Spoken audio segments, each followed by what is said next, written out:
When you need to send the perfect rose bouquet, only one brand can say they've been the floral authority for 50 years. 1-800-Flowers. Why should you trust 1-800-Flowers? They hand-select every stem to ensure top quality. And with nationwide delivery, smiles and satisfaction are 100% guaranteed. And right now, when you order a dozen multicolored roses, we'll double it at no extra cost. Don't miss out on this limited time offer. Order today at 1-800-Flowers.com/podcast. That's 1-800-Flowers.com/podcast. Oh yeah, look at my life. Hey now, yeah. Oh yeah, look at my life out here on the road. Hey now. Oh yeah, look at my life. Hey now, yeah. Oh yeah, look at my life out here on the road. Hey now. Hey friends, I hope you had a great long weekend. Welcome to a special edition of Scott Fox After 9. Officially, I'm on vacation now, and the pod is going to return with new episodes in September. However, I had to release an episode today because I have a very special guest, someone that I'm a big fan of because I love how he does his job as a member of parliament for Brantford and Six Nations. Larry Brock is joining me on the pod today. Hey, Larry, how are you? Fantastic, Scott. Thank you for having me. We just talked a few minutes ago on my radio show, and that was a good chat, but now I think we can go a little bit more in depth on the pod because crime and punishment is something that you take very, very seriously. You're a former Crown Prosecutor. Correct. Almost 2 decades. And now you're in Ottawa, and I guess you have a unique opportunity because normally the Crown Prosecutor has to work with the laws that are on the books. As an MP, you have the ability to try and affect change. What I want to know from you, first and foremost, is about the Youth Criminal Justice Act. We have a lot of kids that are committing a lot of crimes, Larry, and I think there's a lot of people that are getting concerned when they hear things like 15-year-old accused of murder. What are we going to do about the kids?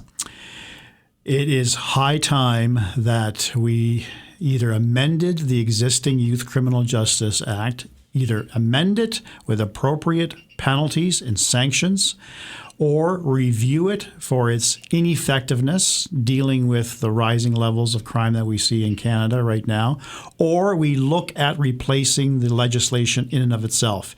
When I take a look at the history of youth legislation here in Canada, I can recall at least 3 different versions of legislation dealing with youth in conflict with the law. However, the Youth Criminal Justice Act has been around the longest. It is now the 25th year since it was introduced. Back then, Scott, I was prosecuting.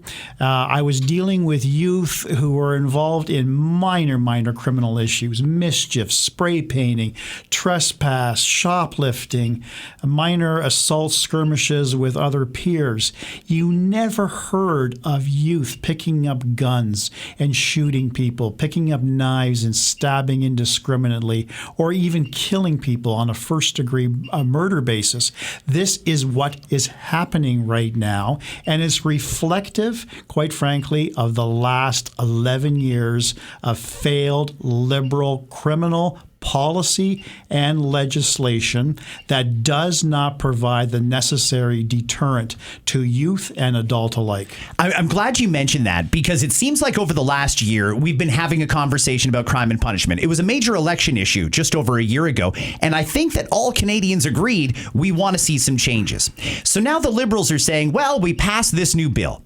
But I don't think the Conservatives are entirely happy with this bill. And what I want to understand is what got passed and what got left on the table. What is it that the Conservatives wanted in the crime and punishment bill that's not there? And how is that holding us back? Because at the end of the day, we all just want safe streets. Right. And you probably, Scott, have talked about this. You've probably heard from your listeners that they are simply fed up and just absolutely angered of waking up every day, listening to your radio show, reading the news online, reading the news through the old traditional way of reading the paper, watching television, and realizing every single day we have violent, repeat criminals being released constantly by our courts. Police arrest, at a certain point in the day, and within hours they are released.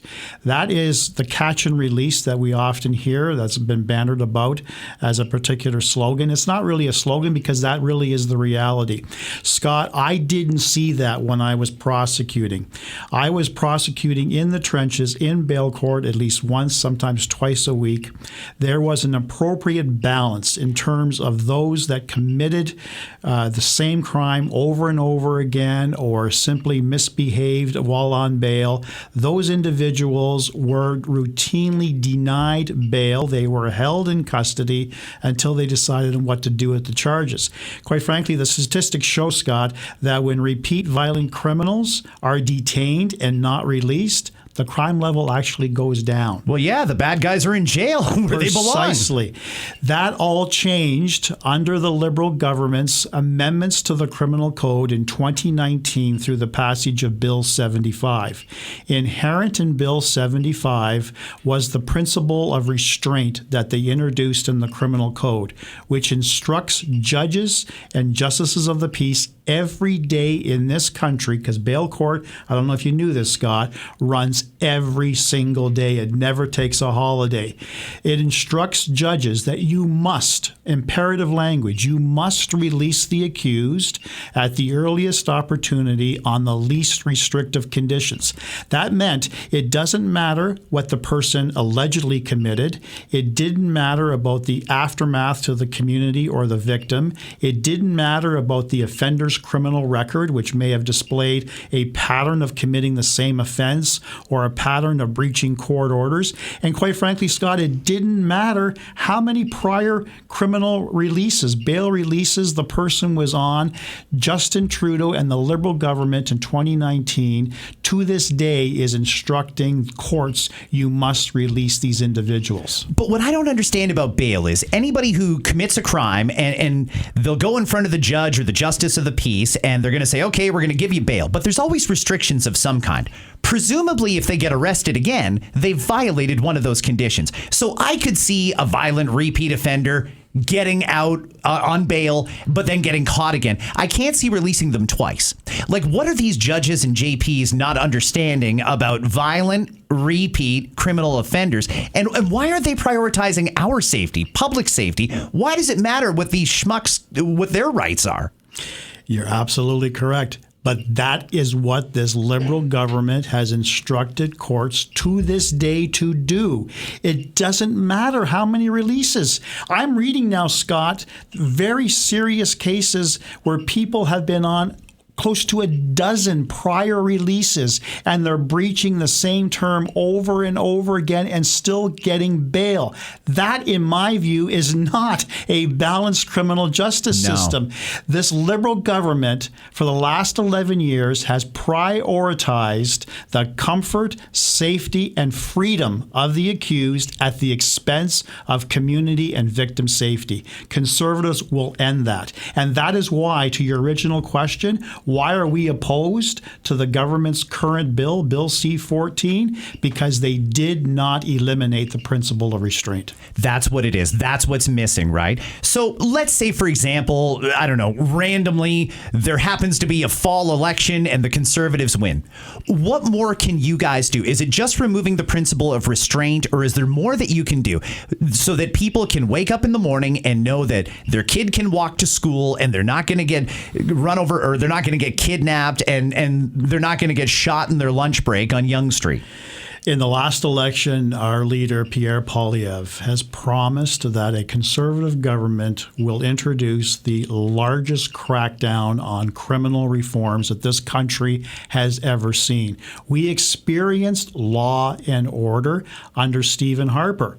In fact, the crime rate was at its lowest prior to the 2015 election. Since 2015, violent crime has exploded across this country over 60%.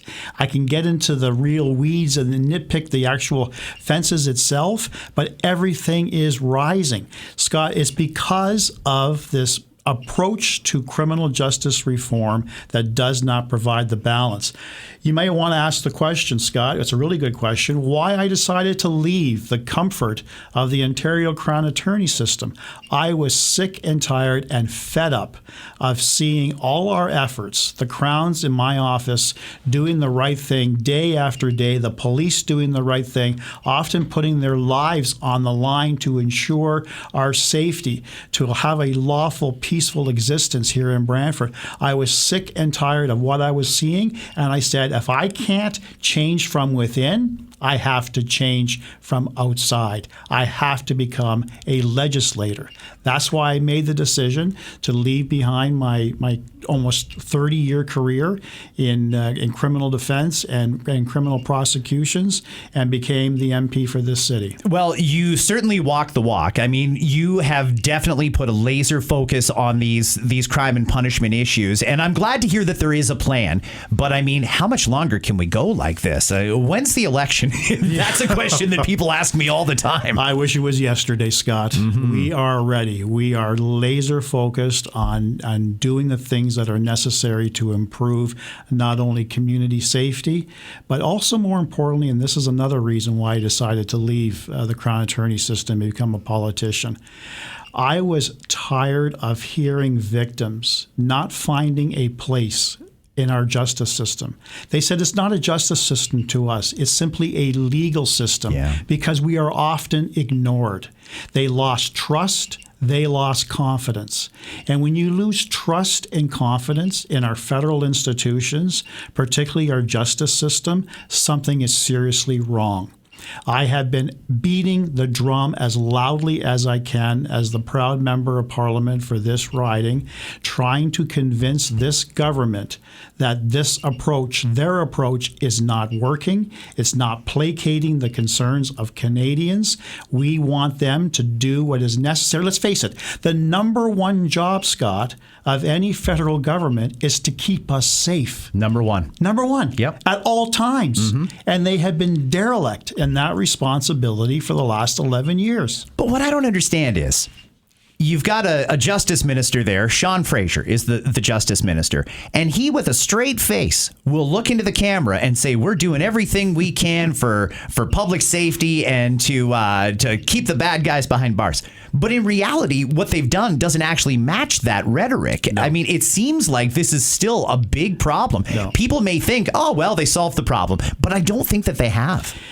This Liberal government, this Prime Minister Carney, and this Justice Minister, are great actors. They play the part very well. They get an A in making the announcements, and they get an F when it comes to follow through.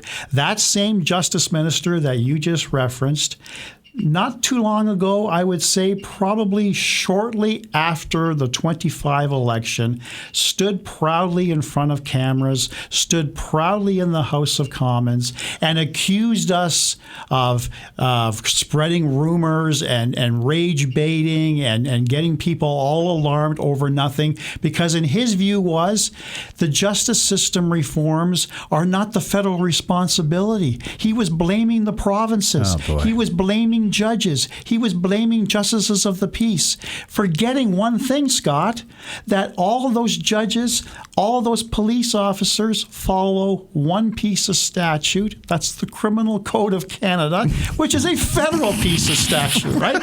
So, Sean, just suck it up. Take the responsibility. It was always your responsibility. And one thing, Scott, I took it upon myself as the Shadow Minister for Justice, literally within 3 weeks of our return after the 25 election, to meet directly with the Justice Minister. I sat down with him for about an hour and a half.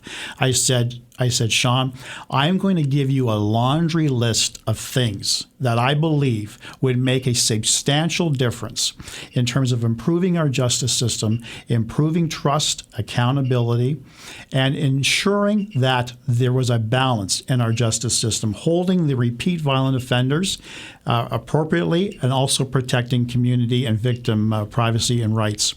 He took the list. I basically rammed off about 14, 15 different action points. I said, steal it, Sean. Take all my good points, make legislation, introduce it in the House, introduce it as policies, take credit for it. I don't care, and I still believe I don't care, Scott, because I do a lot of town halls, and I know you want to talk about that at some point during this podcast. And one thing that I repeat to Canadians from coast to coast to coast is that community safety, and what I'm about to talk about, is not a partisan issue. It should never be a partisan issue. One of the things that people have heard a little bit about, and I think it's going to become a bigger issue in due time, is that they could be arrested or charged criminally for what they post online. And there was a whole bunch of horror stories coming out of the UK for a while, and it seems now that we've got this here. Do you see a time in Canada when somebody could fire off a nasty tweet or ignorant Facebook message and have the police at their door? And do you think that that's appropriate? It's not appropriate. It is a possibility, and that is certainly what this Liberal government in the 44th, the last Parliament, was introducing legislation to do, and as well the 45th Parliament, they're doing the same thing. So Canadians have every right to be concerned. Some of the stakeholders that have an interest in this are raising the alarms. So it is something that needs to be reviewed. It is something that has to be adjusted to ensure that there is the right balance. Okay, let's talk about something else, because you mentioned a couple of different names, and I'm curious. You mentioned the Prime Minister. Have you had any time, one-on-one time, have you met with Prime Minister Carney? Apart from shaking his hand in the House of Commons, no. What's your assessment on this guy? I mean, former governor of the Bank of Canada, and then he left and went over to the UK, and then he came back and under kind of weird circumstances just somehow became the Liberal leader and Prime Minister of Canada, all within months. Well, we also have to realize that Mr. Carney, our Prime Minister, was also the economic advisor to Justin Trudeau in the 44th Parliament for the last 5 years. So for him to take the view that, hey, I'm new to this, I've only been the Prime Minister for just over a year and a half right now, is disingenuous. Totally disingenuous. Because he's had his DNA on Liberal policy for well over a decade. My overall impression of him, he is the master illusionist. He has snowed Canadians into believing that he was the man with the plan. He was the only person who could deal with Donald Trump. That he would bring his elbows up, a corny phrase that just sends shivers down my spine, Scott, to this day. Mm-hmm. Elbows are so firmly down, they are not up. He has capitulated on every single demand that the Trump administration has asked for. We have not fought back. I wish him well. This is a Team Canada approach. I want this government to succeed. I want to see some wins, Scott. I don't want to see one exception after another by this Carney government simply to appease Donald Trump. We need certainty. Businesses need certainty. Far too many small, medium-sized, even large businesses are seeing no future in this country. We've got people simply wanting to leave this country and going elsewhere because they don't see a future. This is not right. This is a big concern, and it's a little off topic, but I mean the amount of young people in particular that are looking south or other places in the world because they just don't see the hope or the ability to eventually own a home or anything like that here in Canada. And you're right, there are businesses that are talking about it. It wasn't that long ago, there were numbers out that said upwards of 40% of small and medium businesses would consider it or have done it. Yeah. When you're trying to get into government and when you've got the solutions, you know what to do to fix the problem. We just need an election and then you guys can get in there. It's got to be incredibly frustrating to watch all this damage being done right now. Every day I'm seeing damage done to this country. All right. I don't see an appetite at all by Trump and his administration to have some serious discussions regarding the CUSMA renegotiation or whatever it's going to be called. I see more avenue for Mexico to get an agreement that they can live with that benefits both countries. So again, Carney projects this image that, I still have a plan. Canadians have given him a long bit of runway. They've given him a very long honeymoon, but there's going to come a point in time, Scott, that all of those individuals who were promised in the last election that we would fight tariff by tariff, we would put country first, we would ensure that our businesses would remain intact, that we would take the appropriate measures to protect Canadians. We're just not seeing it. I don't know how long we have to wait for us to see some results by this particular government, but I've been waiting every day, and I think Canadians are saying enough is enough. He has sort of taken all the leverage that I think we had off the table. So I'm wondering what else he has to negotiate with. One of the things that Pierre Poilievre has committed to doing, or he said he would do if he were dealing with Donald Trump, is he would do things like create a strategic reserve of our precious minerals and things like that. And if you're an ally and you have a tariff-free relationship with Canada, you could have access to those stockpiles if you ever need it. To me, that's just common sense. Yeah. If we have all these resources in Canada, why not use them? But it seems like the Prime Minister seems to want to be an environmentalist on one hand, but he wants to be build on the other hand, and it doesn't seem like those two match. It's a complete contradiction. He wrote a book, his values book, talked about his stance regarding his anti-resource development. When you have someone who all his life has devoted himself to promoting the carbon tax, he was a champion of the carbon tax. He knew that it was a political loser and, quite frankly, stole our ideas. And that's fine. We allowed him to take the credit where credit was due, but these were conservative ideas, as you mentioned, common sense ideas. And now recently, he is now doubling down and saying that any negotiation with this American administration will not include resources. You know, I just don't understand why you can make statements like that when you're dealing with somebody who literally wrote a book about negotiations and making a deal. Is he in over his head? Well, or does he just not want a deal? I don't know. I don't know what goes on between those ears of his. The fiasco, the Gordie Howe fiasco. Yeah. Like another one. Again, taxpayers are just saying, when are you going to put us first?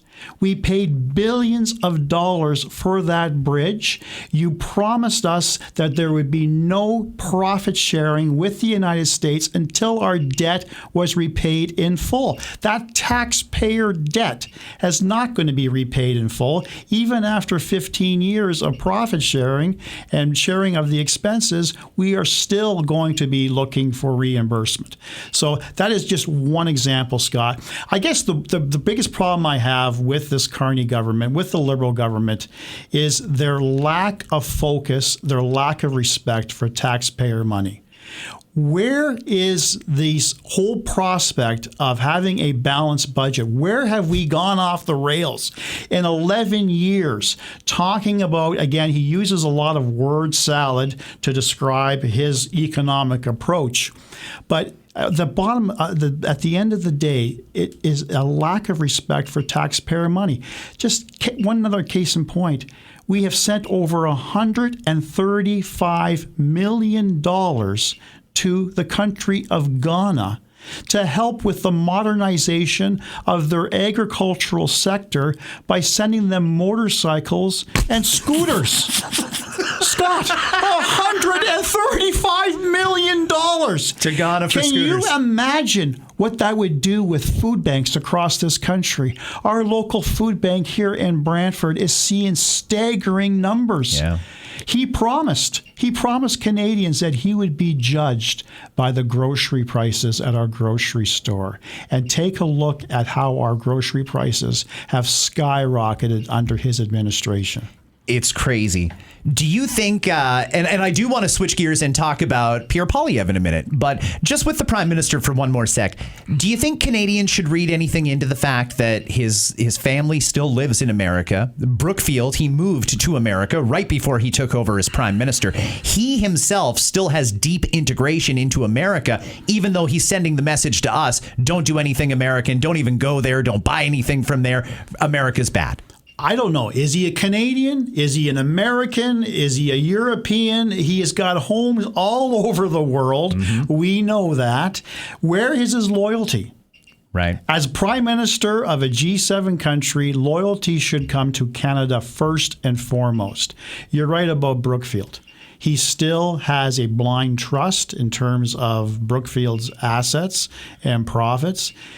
Anywhere in this country he makes an announcement or approves a bill of some type, not too far underneath the surface, Scott, Brookfield is there. They're always there. There always seems to be a connection. There always is a connection. He has enriched himself. Brookfield has enriched themselves by his administration and his leadership. Is he in it for himself? Is he in it for Brookfield? Or will you actually do your job, your appropriate job, and will you actually lead this country in the best interests of this country? I'm waiting to see that. That's a great question. And I am too. I think a lot of Canadians are, because they still aren't quite sure, you know? I think there's a lot of Canadians that are starting to have second thoughts about whether or not they made the right decision about a year ago. But the other alternative in that election was Pierre Poilievre. And Pierre is still leader of the Conservative Party of Canada, but there seems to be a lot of pressure. There's a lot of media and talking heads and things like that they seem to want to try and push Pierre Poilievre out. I don't get the sense that he's going anywhere. I hope he doesn't, because my leader, Pierre, has my 100% unequivocal support. What's he like as a man? I wish people knew him the way that I know him, the way that my colleagues know him, the way that his family knows him and his closest friends know him, because his heart is pure. His desire to lead a G7 country into prosperity is real. It's doable. He has got a plan.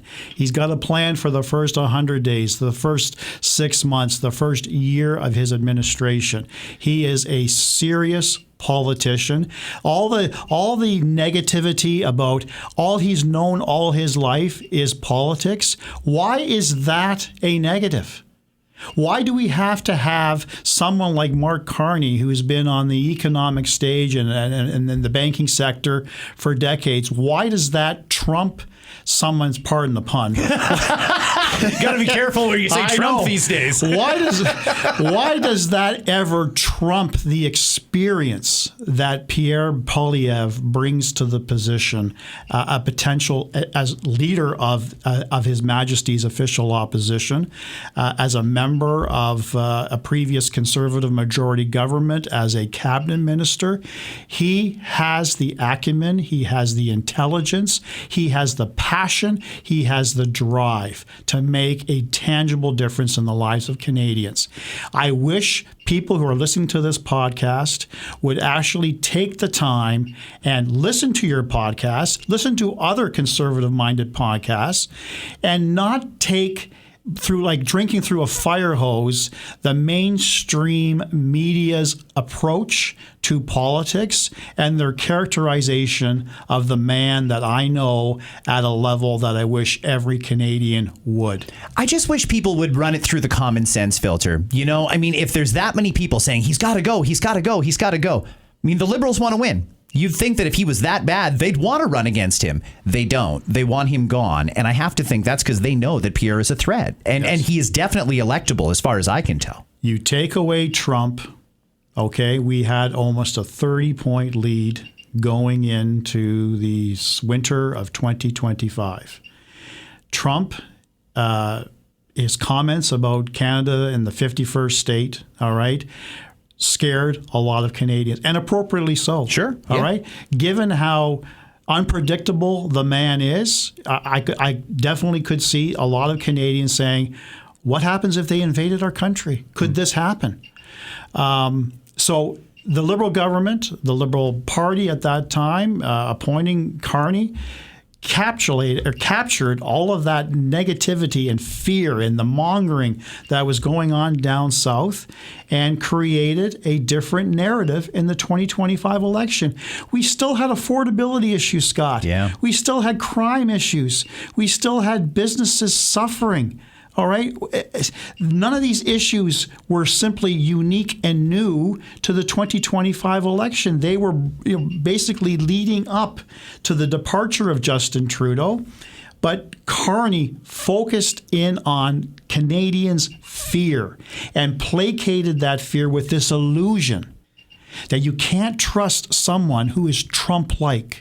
You can't trust someone who's got zero business experience.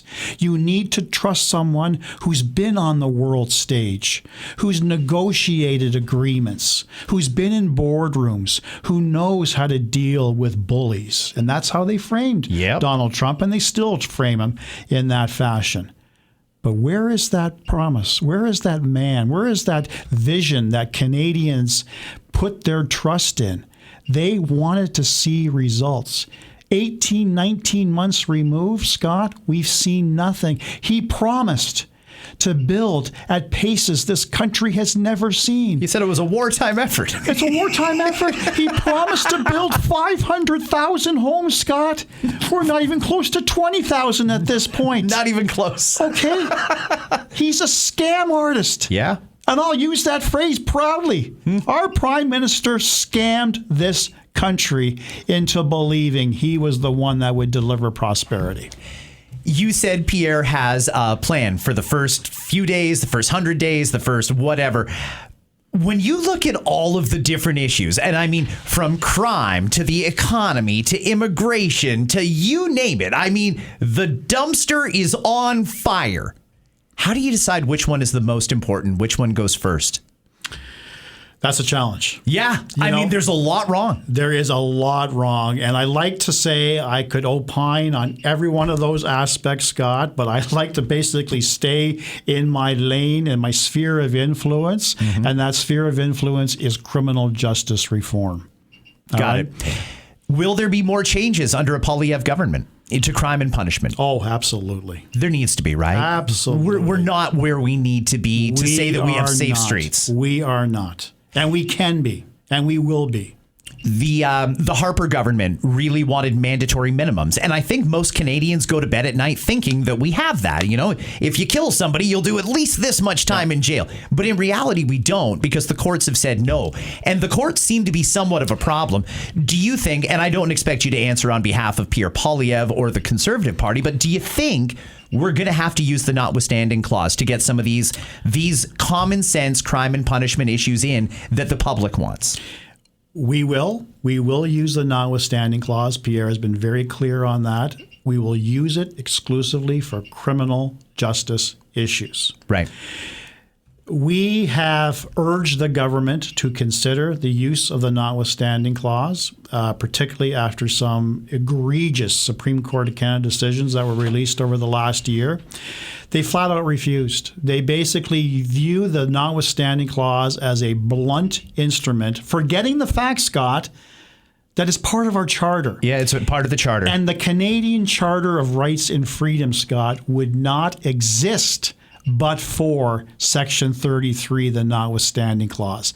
That was the glue that put it all together back in 1982. I want to touch on something else you mentioned about the mandatory minimum penalties. Yeah. This government, this Liberal government, has long championed for the removal of mandatory minimum penalties, basically saying they don't provide safety, they don't provide deterrence, they're just simply not effective. What they did, however, is Bill C-16, which is now law, which was the last piece of Liberal legislation introduced before we rose for the summer, brought back mandatory minimum penalties for all the decisions that were overruled by the Court of Appeal in various provinces and territories and the Supreme Court of Canada. You would think that would be a bonus. Great. We've got some law and order that this Liberal government is now recognizing. However, this is the big catch. And this is the reason why we could not vote in support of Bill C-16, notwithstanding some really good measures contained in the bill. It was a very large bill. It was some 165 pages long.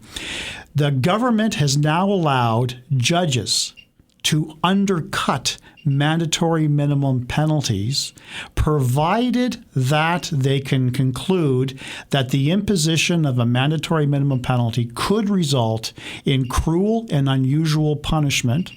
We can't touch murder, we can't touch treason, but we can say a 1-year mandatory minimum penalty, we'll reduce that to 1 day. That's what this Liberal government has now provided judges, that discretionary element, which in my view makes a mockery of the criminal justice system. If it's not mandatory, because now it's discretionary in the hands of a judge, then why do we have MMPs to begin with? You're absolutely right. I'm really shocked to hear that because, again, I think most Canadians are under the impression that a mandatory minimum is a mandatory minimum. And Not anymore. If you commit a crime with a firearm, you're going to jail for at least 5 years. Not anymore. And I raised this issue directly to the Prime Minister and to the Justice Minister. I said, Justice Minister, you've never practiced criminal law. I appreciate that. But I'll tell you right now, I can't name one accused who is facing a mandatory minimum penalty in this country who's not going to raise an argument that the imposition of an MMP is going to result in cruel and unusual punishment. They're all going to do it. They are. Take, for instance, that offender who's on his 4th or 5th drive while impaired, over 80. We have mandatory jail sentences. I can see right now a flurry of charter arguments hitting our courts now saying, oh, I can't go to jail, Your Honor, for 30 days, 120 days. I'm the breadwinner of the family. I go to jail, I'm going to lose my job. So this is going to now allow... But they had 5 DUIs. Oh, I know that. You got to do some time at some point. But not under this Liberal government. It's crazy. So long as they impose a jail sentence, Scott, it's lawful. They can give a 1-day sentence. It now becomes lawful under Bill C-16. We are running low on time, so I want to ask you just a couple more things, and I'm going to go on a couple of different topics. Number one, immigration. Not only did we bring far too many people here far too quickly, and we couldn't absorb them in our social safety net, in housing, in the workforce, etc. It was a big problem. Now we've got a hell of a lot of people here that we seem to have lost track of and can't find. Yeah. So what are we going to do to try and get rid of the people who are not supposed to be here? And the reason I'm asking is because I know there's people who listen to this pod who look south of the border and they see like raids that ICE is doing. And they think, okay, if the Conservatives want to do that here. I don't really think that that's what you're proposing. You're not sending cops out into the streets to start detaining people and sending them to Guantanamo or anything like that. Not at all. What is the plan to get rid of people who shouldn't be here? We need an immigration system that imposes a deportation order to follow through on a deportation order. Unfortunately, the current regime that we have right now, we've got many individuals wandering our streets, dangerous individuals, in my view, with deportation orders that are not being actively investigated.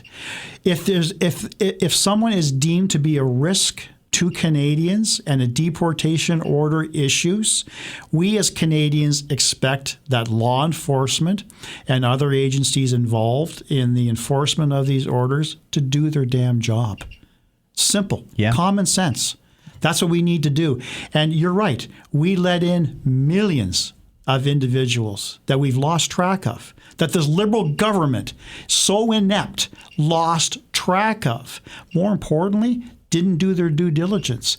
Of that flood of immigrants that came in, over 15,000, Scott, were deemed ineligible because of serious criminal records that we opened up our borders and said, welcome to Canada. Why would we do that? I don't understand. Like, it just seemed, I think the average person is struggling to understand why we would just let all these criminals and possibly terrorists come here. Well, we had Justin Trudeau.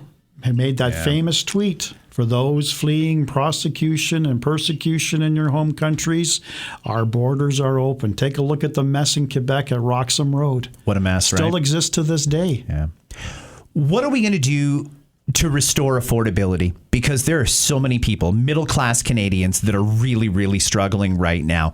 What can you offer any sort of a hope for them that help is on the way, that things will get better? Because there's a lot of families that are really struggling to make ends meet. Our approach to that issue differs vastly from the Liberal government. Their approach is, hey, how about we take your money through taxes and we enhance now your GST credit and call it a grocery rebate of some $400 to $800, depending on the size of the family.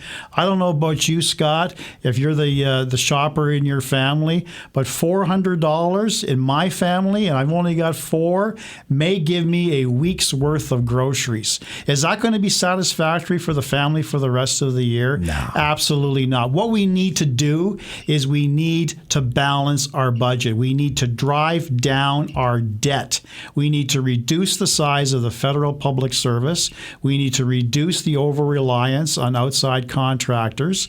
We need to put more emphasis on paying down the debt. Right now, Scott, this ever increasing federal budget, right now we are paying more. We're paying close to $65 billion on interest payments on our debt alone, which is almost $10 billion more than we transfer to the provinces for health care. It is no small wonder we are facing an affordability crisis. We have to drive down the deficit. This Liberal government has no intention of doing that. Do you think that in addition to doing that, there could also be some tax cuts on the horizon? Because I think Canadians are strapped, like they're paying more than they ever have, and they're not getting the service or what they expect from their federal government. I mean, things seem to be getting worse, and Canadians are paying more than they ever have. Yes, we've got to put more money. As Pierre has often said, we want powerful paychecks. We can only do that with an enhanced tax regime that can eliminate a lot of waste, and driving down our deficit and really focusing on the essential things that the government needs to pay for. Do we need to send $130 million to Ghana to improve their agricultural sector? Come on. We have a responsibility as a G7 country to help out nations around the world, but that was an unnecessary expense. And that is just one of a flurry of examples that I can give you. In fact, there was I don't know the exact quantum, but there was a sizable amount in the millions of dollars that went to an Asian country to examine and study gender-based rice. Let that sink in, Scott. Sorry, gender-based rice. What is gender-based rice? I have no idea. I have no idea. All I know is millions of taxpayer Canadian funds went to a particular Asian country for the study of gender-based rice. Like, I'm not making this up, Scott. Don't you ever open up your briefings or whatever and shake your head and think, what the hell are we doing? Exactly. It's crazy, but I think regular Canadians are thinking that too. And they should. Yeah. They absolutely should. When do you think we can vote? Technically, the next election shouldn't be till, 2029? But I don't know if anybody expects this parliament to go 4 years. Yeah, the ceiling, I think, would be the fall of 2029. I don't anticipate it to go that far. I think I'm not really good at estimating, Scott. Probably 27 or maybe 28. Okay. Would be my best guess. You travel across Canada. Like, you aren't just your MPP, or you're not just the MP for Brantford and Six Nations, and you go to Ottawa a couple of times a year. You travel across the country talking about crime and punishment. You actually walk the walk. I certainly do. And I'm regularly engaging with stakeholders. I'm talking to premiers. I'm talking to provincial, territorial attorney generals. I'm talking to police chiefs, presidents of police associations, victim advocacy groups. all promoting our vision of criminal justice reform. You have a town hall coming up in my hometown of Burlington with someone that I like a lot, Emily Brown, who is the Conservative candidate for Burlington. And man, I really hope people in Burlington get that one right in the next election, because Emily would just be a fantastic member of Parliament. You're doing a town hall with her in Burlington, and it's open to the public if anybody wants to come. Absolutely. It usually runs for a couple of hours. We give a brief overview for about a half an hour. We open up the floor to questions. And it's not just on criminal justice issues. It could be a myriad of issues. Any question, it will be answered.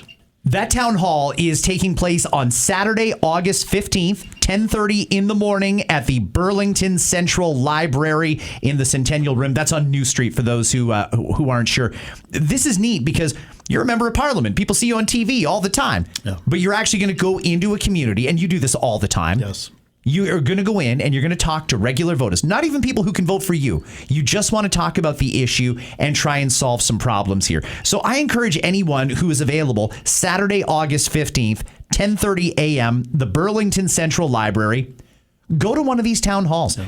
You know, I think that people don't understand how easy it is to get involved, whether to get involved politically, whether it's going to events like this, joining a party, signing up and volunteering even. I mean, it makes a huge difference, and it really does feel like you're contributing. Absolutely. Thank you for coming in today, Larry. I had a lot of fun. I had a lot of fun, too. Yeah. Can we do this again sometime? Let's do it. Okay. Yeah. Larry Brock is the member of Parliament for Brantford Six Nations. Check out that town hall with Larry, or just follow him on social media, because he's got events happening all the time. Friends, that's going to do it for me. I'm not saying there won't be any more episodes before September, but this was the last scheduled episode before September. I'm taking my summer break. I will see you in September with more Scott Fox After 9. Oh, yeah.